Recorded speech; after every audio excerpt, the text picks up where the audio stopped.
For the degree of Master of Commerce in Development Finance, Mukadi Basala.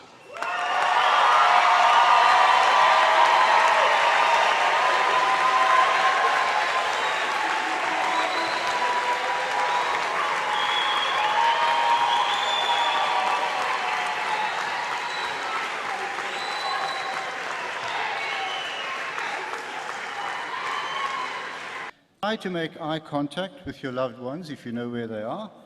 Wave your scrolls above your heads and show your appreciation to them.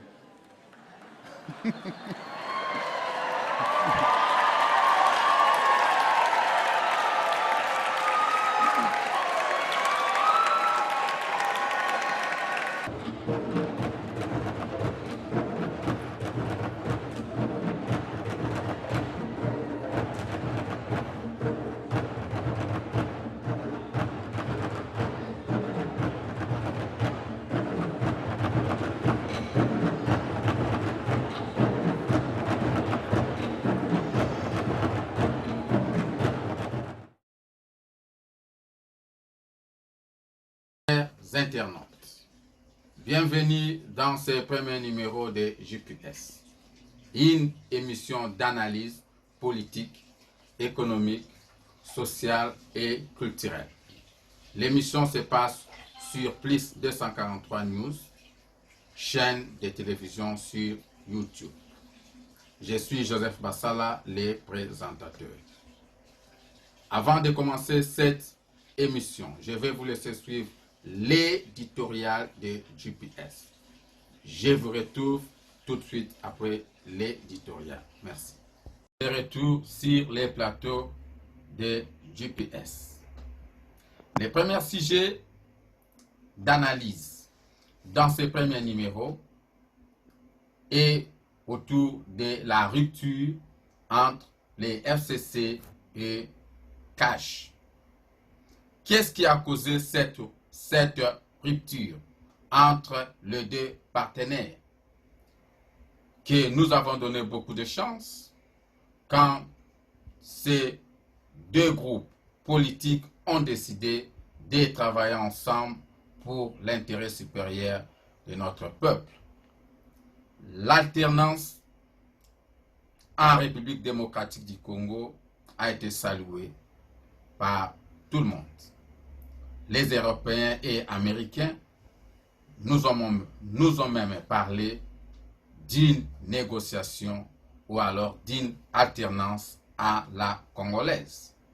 Nous étions contents, une passation du pouvoir pacifique entre les forces que nous considérons jusqu'à la preuve du contraire qui étaient venues et qui avaient pris le pouvoir par force, en les donnant ou alors à l'opposition que nous appelons l'opposition pacifique. Nous leur avons donné beaucoup de chance, mais aussi il y avait d'autres Congolais qui n'ont donné aucune chance dans cette coalition entre les FCC et les Cash. Nous avons suivi les discours du chef de l'État, les fameux discours de 6 minutes, dans lesquels le chef de l'État avait relevé quelques points saillants, les points de divergence entre les deux groupes politiques. Dans cette émission, nous allons analyser un seul point de divergence, à savoir l'insécurité dans l'Est de la République démocratique du Congo.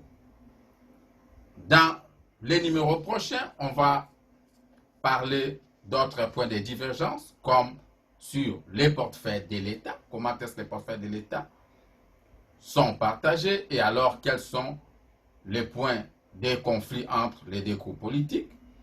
On va aussi parler de la CENI et d'autres points de divergence tels qu'énumérés par le chef de l'État. Mais dans ce premier numéro de JPS, nous allons essayer de décortiquer. Nous allons essayer de comprendre quels sont les points de divergence entre les FCC et les CACH en ce qui concerne l'insécurité dans l'Est de la République démocratique du Congo. Comme nous le savons tous, mes chers frères, mes chères sœurs internautes, que le problème de la guerre à l'Est a duré. Le problème de cette guerre a commencé depuis le génocide rwandais, quand la République démocratique du Congo avait reçu une masse de Rwandais fuyant l'arrivée de Paul Kagame et de ses troupes à Kigali et se réfugiant en République démocratique du Congo. Avec l'arrivée de l'AFDL, soutenue par les troupes étrangères rwandaises, ougandaises, a exacerbé ce genre de conflit. Nous avons vu l'hégémonie Tutsi et la multiplication des groupes armés pour combattre pour des différentes raisons dans l'Est de la République démocratique du Congo. Les fameux économistes belges l'avaient même qualifié d'une guerre des ressources. Nous avons assisté au combat armé entre les armées étrangères dans les sols congolais. Ce problème est resté tel depuis 1997 jusqu'à ce jour. 3 ans au pouvoir de M. Laurent Désiré Kabila et 18 ans au pouvoir de son fils Joseph Kabila n'ont pas arrivé à résoudre ces problèmes de guerre en République démocratique du Congo. Pour résoudre tout conflit, armé ou pas, il est important de connaître les sources ou alors les raisons de ces conflits. Quelles sont les motivations? Quelles sont les raisons pour cette persistance de guerre dans l'Est de la République démocratique du Congo? Qui sont les premiers bénéficiaires de ces conflits armés? Je crois que cette analyse nous permettra de comprendre les tenants et les aboutissants tout autour de ces conflits à l'Est. Sans y comprendre, je ne crois pas que nous serons en mesure d'arriver à donner des solutions qui vont durer et résoudre ces problèmes. Je vous ai parlé de guerre des ressources. Qui sont les bénéficiaires et pourquoi les troupes étrangères se trouvent dans l'Est de la République démocratique du Congo et quelles a été des solutions envisagées par les différents gouvernements qui se sont succédés à Kinshasa. Je vais commencer avec Musée Laurent Désiré Kabila. Il était venu, qui nous a présenté des gens qu'à l'époque, le feu Papa Étienne Tshisekedi nous parlait que Rwandais derrière Musée Laurent Désiré Kabila. Nous le savons tous que Musée avait présenté des gens comme des Bizimakara, comme des Congolais. Peu de temps après, il les a qualifiés encore de Rwandais. À l'assassinat de Musée Laurent Désiré Kabila, Joseph Kabila lui succédera et deviendra le chef de l'État. Pendant 18 ans, cette guerre persiste. La guerre s'est même empirée. Nous assistons à des atrocités terribles. Les femmes sont violées, les enfants kidnappés et tués. Des atrocités telles que nous ne pouvons pas vous les décrire. Et quelles sont les solutions envisagées par le gouvernement de M. Joseph Kabila? Je n'en vois pas. J'ai essayé de faire des analyses, j'ai essayé de fouiller. Je n'ai pas vu même une seule tentative de paix dans l'Est de la République démocratique du Congo. Arrivé au pouvoir en 2019, M. Félix Tshisekedi a décidé de faire terminer la guerre à l'Est. N'ayant pas la majorité parlementaire pour diriger, le président actuel a accepté de cohabiter ou de travailler ensemble avec les gens de l'ancien régime, le régime de M. Kabila. Et alors, parmi les points que les chefs de l'État avaient soulevés, comme le point de divergence numéro 1, revient à l'insécurité à l'Est.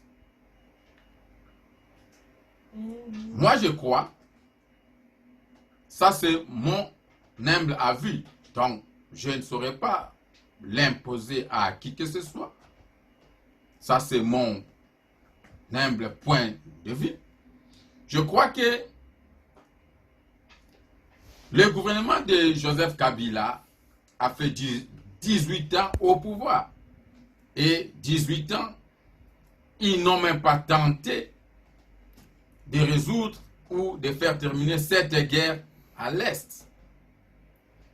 Et alors, négocier ou alors travailler avec ces mêmes gens pour arriver à trouver des solutions aux problèmes de l'Est, je vois ça un tout petit peu compliqué.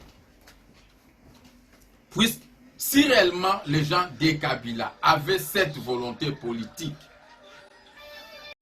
le problème est que le gouvernement de M. Kabila était au pouvoir pendant 18 ans. Ils n'ont manifesté aucune volonté politique de résoudre ces problèmes des conflits à l'Est. Pourquoi? Nous ne savons pas, mais nous pouvons imaginer. Nous pouvons essayer de comprendre pourquoi ils n'ont pas tenté. Peut-être qu'ils sont parmi les grands bénéficiaires de ces conflits. Peut-être que ces conflits les bénéficient financièrement ou politiquement. Puisque, comme ça a été durant les années passées, les chefs de guerre sont rémunérés. Les chefs de guerre sont récompensés par des postes ministériels et d'autres avantages. Cela peut justifier pourquoi maintenir cette situation d'insécurité à l'Est peut bénéficier aux différents individus du régime de M. Kabila. M. Félix Antoine Tshisekedi, arrivé au pouvoir, a manifesté la volonté politique de faire terminer la guerre à l'Est. Et cette volonté a été applaudie, non seulement par les Congolais, mais aussi par la communauté internationale, qui continuent à manifester leur soutien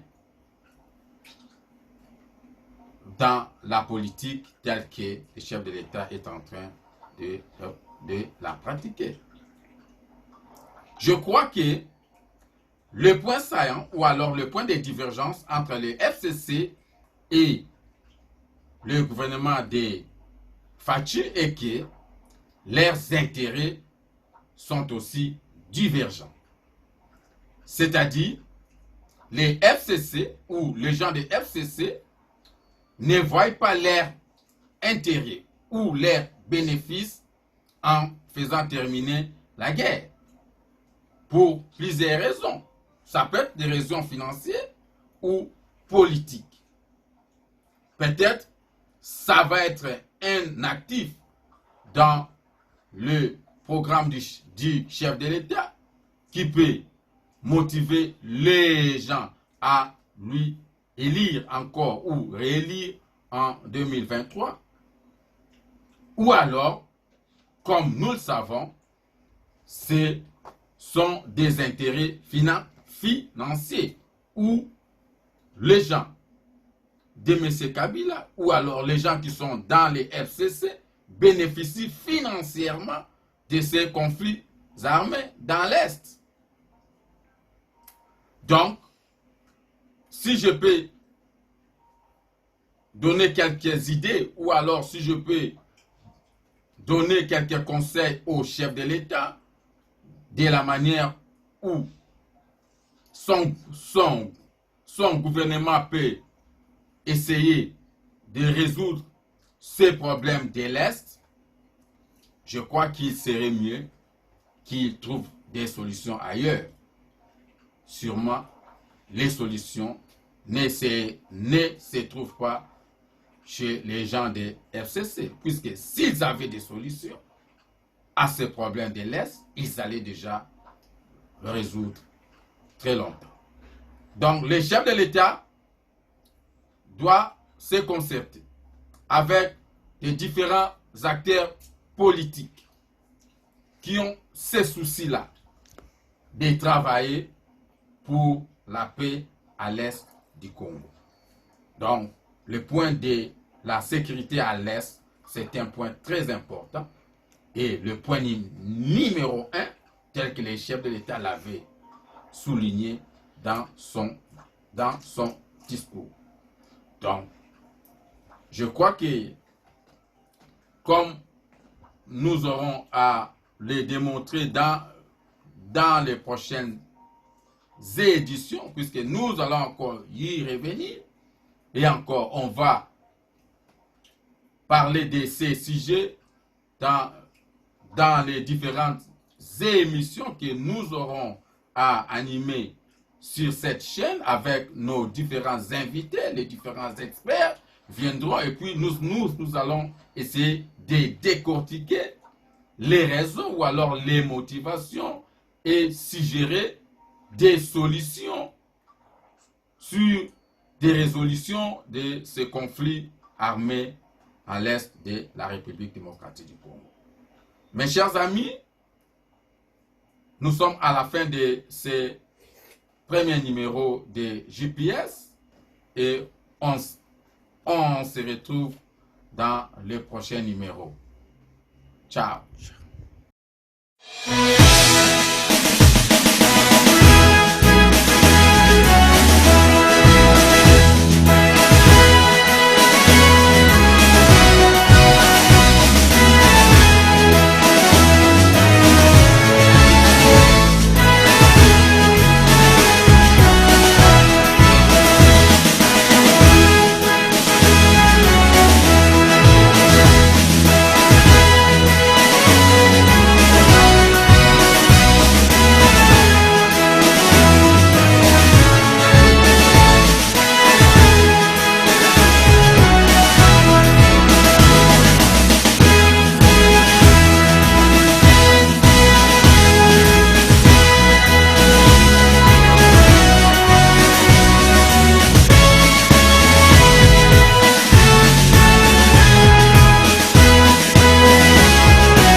For the degree of Master of Commerce in Development Finance, Mukadi Basala.